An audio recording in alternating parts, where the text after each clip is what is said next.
What if your biggest leadership problem wasn't actually yours to begin with? And that's the good news.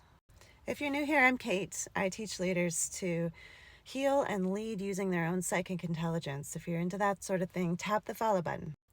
When I bring generational trauma into the room, consulting, coaching, leadership boardroom, something phenomenal happens. People stop collapsing under the weight of their own story.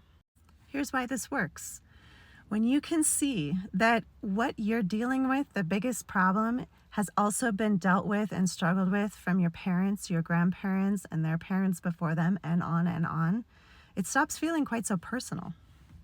And then beautifully, empathy enters into the room. You realize that it hasn't been your burden to carry this whole time, it's been carried by the generations. Then with empathy comes curiosity. And then you can start exploring. Whereas before there was just tight exhaustion, heaviness.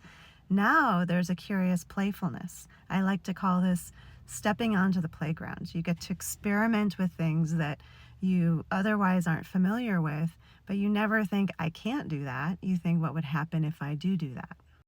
So when you learn to use your psychic intelligence, what was before dreadful and heavy and hard begins to become curious and playful. You can open up and, in fact, relax.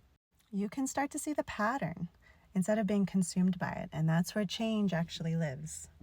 If you want to know more about how I apply generational trauma to help people make a future for our future generations, tap the follow button and let me know. More than anything, make love, not war.